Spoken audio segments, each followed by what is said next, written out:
আজকে ভিডিওতে ছবিগুলো দেখেই বুঝতে পারছেন আমি একদম দেশে নেই, দেশের বাইরে, আর তাও সোজা চলে যাচ্ছি থাইল্যান্ডে। তো বন্ধুরা, থাইল্যান্ডে গিয়ে এই ছবিগুলো তোলা। তো ভিডিওটি মনোযোগ দিয়ে দেখার অনুরোধ করব। কি সুন্দর পরিবেশ, এত সুন্দর সুন্দর জায়গা আপনাদেরকে নিয়ে যাব, যেটা দেখলে একদম অবাক হয়ে যাবেন, মানে দু চোখ জুড়িয়ে যাবে। আর যে দৃশ্যগুলো আমরা মুভিতে দেখতে পাই, সেই সব দৃশ্যগুলো আজকে আমরা একদম বাস্তবে তুলে ধরব। তা প্রথমেই আমি চলে এসেছি এয়ারপোর্টে। তো সেখান থেকে সব কিছু গুছিয়ে নিয়ে চলে যাব প্লেনে, আর প্লেনে করে আমরা চলে যাব সোজা থাইল্যান্ডের উদ্দেশ্যে। তো বন্ধুরা, ভিডিওটি মনোযোগ দিয়ে দেখার অনুরোধ করছি। আজ একটি বিদেশ ভ্রমণের ভিডিও আপনাদের সামনে শেয়ার করছি। আশা করছি সম্পূর্ণ ভিডিওটা আপনারা দেখবেন, আর লাইক কমেন্ট শেয়ার করতে ভুলবেন না। থাইল্যান্ড ভ্রমণ, এই ভিডিওটা একদম মিস করা যাবে না। তো বন্ধুরা, গুটি গুটি পায়ে মনের ভিতরে ভীষণ একটা আনন্দ লাগছে, মানে কি বলবো, বলে বোঝাতে পারছি না। এই জীবনের প্রথম বিদেশ ভ্রমণ। সত্যি সত্যি এই অনুভূতির একটা দারুণ, অনেক দিনের শখ ছিল, অনেক দিনের ইচ্ছা ছিল থাইল্যান্ডে দেখা। কেননা আমি একটা মুভিতে দেখেছিলাম থাইল্যান্ডের একটি আইল্যান্ড, সেখানের নাম হচ্ছে, মানে সেখানে একটা বিখ্যাত জায়গা আছে জানেন, সেখানে অনেক মুভির শুটিং হয়েছিল। এটা মানে সেই মুভিটা দেখে আমার ইচ্ছা হয়েছিল যে আমি থাইল্যান্ডে কখনো যাব। সেই জায়গাটির নাম হচ্ছে মায়া বে ফি ফি আইল্যান্ড। তো এই মায়া বে ফি ফি আইল্যান্ডে যে আমরা কি দেখলাম, কি করলাম, সব কিছু আজকের ভিডিওতে থাকবে। তো এখানে তো দেখেন, আপনারা ভিডিওটি মনোযোগ দিয়ে দেখলে বুঝতে পারবেন। চলে এসেছি সেই বিখ্যাত জায়গা যেখানে বিখ্যাত মুভি সব শুটিং হয়েছিল, আর সেই জায়গার নাম হচ্ছে মায়া বে ফি ফি আইল্যান্ড। এটি একটি প্রাণকেন্দ্র থাইল্যান্ডের, ঠিক আছে। প্রতি বছর বিশেষ কারণে এই ফিফিল্যান্ডটি বন্ধ করে দেওয়া হয়, শুধুমাত্র এই ফিফিল্যান্ডের সৌন্দর্য রক্ষার ক্ষেত্রে। সে সময় হয় কি, অনেক পর্যটকরা এখানে আসে, কিন্তু তারা এটা দেখার সুযোগ পায় না। কিন্তু আমি অনেক ভাগ্যবতী যে আমি ঠিক এমন একটি সময় এসেছি যখন এটি কোনোভাবেই মানে বন্ধ টন্ধ নেই, খোলাই আছে। তো এখানে তো দারুণ মজা করেছি। সবচেয়ে ভালো মজা লেগেছিল এখানকার মানুষের পোশাক, আমরা দেখেছি, অবাক হয়ে গেছি। আর সবচেয়ে ভালো দেখেন এখানকার জলটার কালার, এইটা আমি বিখ্যাত সব বলিউডের হলিউডের মুভিতে দেখেছি, আর আজকে বাস্তবে দেখেছি। আর এখানে যেটা দেখছি সেটা তো আমি একদম অবাক। এশিয়া মহাদেশের বেস্ট ডলফিন শো, এটা দেখতে চলে এসেছি।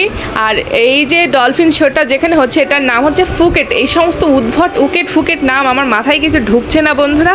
কিন্তু এই যে দেখেন, ডলফিনের মুখের উপরে একটা মেয়ে কিভাবে অসাধারণ ডান্স করছে, উফ বাবা, গা শিউরে উঠছে। ভাবতে পারছেন আপনি ডলফিনের মুখে দাঁড়িয়ে আছেন? আমি কিন্তু উড়ি বাবা গো, এইসব ভিডিও মানে এখন দেখছি আর আমার গা শিশির করছে।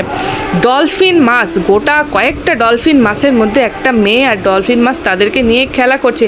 আচ্ছা, এই ডলফিন মাছগুলো কি মানে বুঝলাম না। দেখেন গা একদম চকচক করছে, আর মানে মানুষ যা বলছে তাই করছে। এই যে দেখেন, মানে ঈশ্বর কিভাবে এগুলো সম্ভব, আমি জাস্ট অবাক হয়ে গেছি ভিডিওটা দেখে। মানে আমি কি বলবো, মানে এইগুলো এতদিন তো টিভিতে দেখেছি, মুভিতে, সব বড় বড় হলিউডের মুভিতে দেখেছি, বা অন্যান্য সব শোতে দেখেছি, কিন্তু বাস্তবে বা আমার হয়ে কেউ দেখছে, আমার তো এটা খুব অবাক লাগে বন্ধুরা। আমি ডলফিন মাছ হচ্ছে ম্যাজের কাঠির গায়ে আঁকানো দেখি, দেশলাই কাঠির বক্সের গায়ে। তো সেটা আজকে বাস্তবে এই যে দেখেন আপনারা, কি সুন্দর করে এই মেয়েটা ডলফিনের মানে ঘাড়ের উপরে উঠে নাচতেছে। ওরে বাবারে, যদি ঘাটা করে ওকে গিলে নেয়, আমি তো সেইটাই ভাবছি গো, কি সাহস। আর আমার গা কিলবিল করছে বন্ধুরা এই অনুষ্ঠানটা দেখে। এটা একটি শো, তো এখানে অনেক মানুষ টিকিট কেটে এসেছে এটা শুধুমাত্র এই ডলফিনের সাথে মেয়েদের নাচানাচি দেখার জন্য। বাংলাদেশে তো ব্যাটা ছেলে আর মেয়ে ছেলের নাচানাচি দেখার জন্য মনে করেন মানুষ উপচে পড়ে ভিড়, কিন্তু এখানে ডলফিনের সাথে মানুষের নাচানাচি দেখার জন্য দেখেন কত মানুষ এসেছে। আসলেই এই জায়গায় না একটা নাম আছে, এইখানে একটা জায়গা আছে, সেখানে না আমাদের বাংলাদেশে যেরকম মানে প্রতিতা যারা আর কি প্রস্টিটিউট, তারা যেরকমভাবে নিজের শরীর বিক্রি করে, এখানে একটা সেরকম জায়গা আছে। সেইখানে যাওয়া, আপনারা যারা থাইল্যান্ডে যাবেন সেই জায়গাটাই মা বোন অথবা হচ্ছে এমন কোনো আত্মীয় স্বজনকে নিয়ে যাবেন না, বিপাকে পড়ে যাবেন সেই জায়গাটা। আর এই যে দেখেন আরেকটি জায়গায় চলে এসেছি। এদের ডেকোরেশনগুলো এত সুন্দর যে দেখলে দুটো চোখ ভরে যায়। আর এখানে যে হোটেলটাতে ওঠা হয়েছিল সেখানে 3 দিন থাকায় মাত্র 28,000 টাকা খরচ হয়েছে। আর এখানে সব ইন্ডিয়ান খাবার দাবার পাওয়া যায়। আর এখানকার সবচেয়ে স্পেশাল খাবার হচ্ছে তেলাপোকা ভাজা, বিছা ভাজা। ও মাই গড, এগুলো কি আপনারা কখনো খাবেন না। এটা শপিং মল, এখানে কিছু শপিং টপিং করার ছিল। আর এখানে না সব ইন্ডিয়ান খাবারই ভালো পাওয়া যায়, মনে হয় কি একদম ইন্ডিয়াতে এসেছি, ইন্ডিয়ার মানে ডুপ্লিকেট একটা জায়গা। সব দিকে কেমন ইন্ডিয়ান ভাব। এখানে সব বাঙালি খাবারই পাওয়া যায়, যেমন ধরেন চিকেন ফ্রাই, ডাল, তারপরে ফিশ ফ্রাই। হ্যাঁ, মানে খাবার দাবার সব ইন্ডিয়ানই খাবার, একটু দাম বেশি। হোটেলের রান্নাগুলো একদম উদ্ভট, সেটাও আপনাদের দেখাবো। মানে এই যে দেখেন, আসলে মানে সব কিছু কেমন একটা সেদ্ধ এটা খাওয়ার পরে পেটের ভিতর গুড় করেছিল, তাই না বেড়ে একজনের কাছে একটা হোটেলে বাজার করে দেওয়া হয়েছিল, সেখান থেকে তারা রান্না করে দিয়েছিল। এখানকার খাওয়ার দাবার, উফ, তেলাপোকা ভাজা, বিছা ভাজা, আমরা এখান থেকে ওখানে যেয়ে খাবো। বাংলাদেশে তো তেলাপোকা ঘরের ভিতরে থাকলে মুড়ো ঝেঁটা দিয়ে ঝেঁটিয়ে দূর করে দেয় ঘর থেকে। আর এইগুলো বিদেশে মানে থাইল্যান্ডে ভাজি করা হয়, ফ্রাই করা হয়। ওহো কি স্বাদ, ও মা গো মা। যাই হোক বন্ধুরা, আমি আপনাদেরকে সব কিছু জাস্ট অল্প অল্প করে ভিডিও করছি, অনেক জায়গায় ভিডিও করা মানা। আর নতুন ক্যামেরাম্যান ঠিকঠাক ভিডিও করতে পারে না, সো একটু মনোযোগ দিয়ে ভিডিওটা দেখলে লাস্টে একটি চমক আছে, সেটা শুনলে আপনারা আমাকে অনেক কিছু করতে চাইবেন, মনে করেন আদর বাদে আর সব কিছু করতে চাইবেন। তার জন্য আমি এখন পিঠে একটা চটের বস্তা একটার পর একটা বাঁধতে শুরু করেছি। তো আপনারা শুধু ভিডিওটা দেখেন, শেষে একটা চমক আছে, সেই চমকটা শুনে আপনাদেরকে বলে দিয়েই আমি পালাবো, আর কিছু বলবো না। আপনারা শুধু মনোযোগ দিয়ে ভিডিওটা দেখুন আমার কলিজার বন্ধুরা। এই যে দেখেন কি সব খাবার দাবার, এই হলো সব খাবার দাবার, মানে কি বলবো, আর কিছু বলার নেই। জাস্ট বুফে স্টাইলে দেখেন সব কিছু রাখাই আছে। এগুলো মনে হচ্ছে খাওয়া যেতে পারে। এই যে দেখেন বেছে বেছে কিছু খাবার নিয়ে এসেছে, ইন্ডিয়ান খাবার, এগুলো খাওয়া যেতে পারে। আর আপনারা যদি চান কিছু তেলাপোকা ভাজিটা যে এর সাথে নিতে পারেন, সেটা আরও টেস্ট লাগবে। তো কি বলবো বন্ধুরা, আর কিছু বলার নেই। বিদেশ ভ্রমণ এ যেন এক স্বপ্ন, ঠিক আছে। এই যে কী সব রাইস ফাইস, ডাল ফাল, সাদা ভাত এইসব দিয়েছে।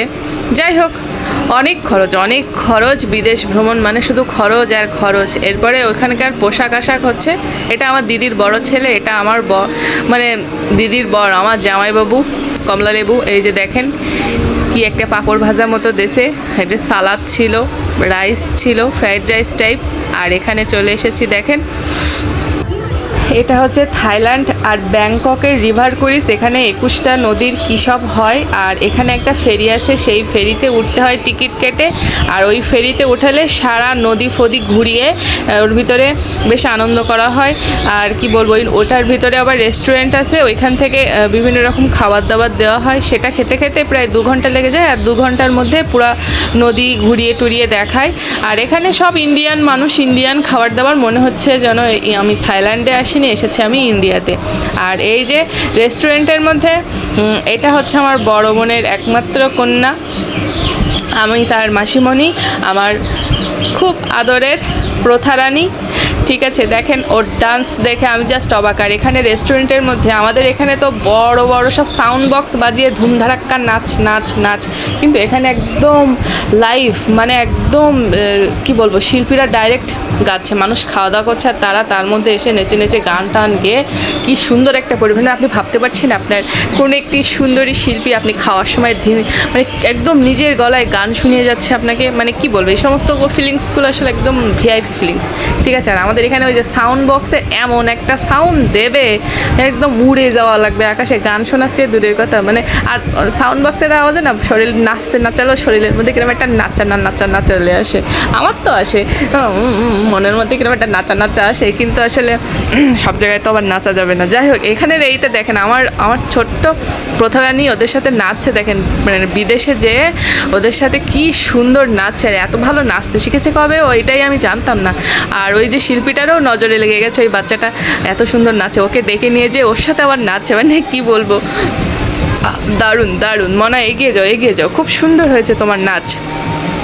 আমি খুব খুশি হয়েছি ওর নাচ দেখে, এবং আমি অবাক হয়েছি। তো বন্ধুরা, নাচানাচি খাওয়া দাওয়া এর মধ্যে হচ্ছে, আর আমরা এই ফেরিটার ওপরে বনবন করে ঘুরছি। মূল কথা হচ্ছে এত নাচ, এত খাওয়া দাওয়া, এত এনজয় বিদেশ ভ্রমণে, মানে জাস্ট অবাক। আমার তো দারুণ লেগেছে থাইল্যান্ডে এসে, আর সবচেয়ে ওই পিপিল্যান্ডে এসে ভীষণ ভালো লেগেছিলো। ওখানে গিয়ে ওখানকার জল, ওখানকার আমার খুব মানে দেখার শখ ছিল, তো সেটা দেখে ফেলেছি। কিন্তু এখন আসল কথায় আসি। এই যে ভিডিওটা আপনারা এতক্ষণ ধরে খুব উপভোগ করলেন আর ভাবলেন তনুর রান্নাঘরে তনু দিদি প্রত্যেকদিন আমাদের লাইভ আসছে, ভিডিও দেখছে, কখন গেল থাইল্যান্ডে। এই বন্ধুরা, এই যে ভিডিওটাগুলো সব আমার দিদি করেছে। দিদির বর, 2 ছেলে মেয়ে ঈদের ছুটিতে গিয়েছিল থাইল্যান্ডে। আমি তো আর যেতে পারবো না, পকেটে তো পুঁজি নেই, ওদের আছে, ওরা গেছে।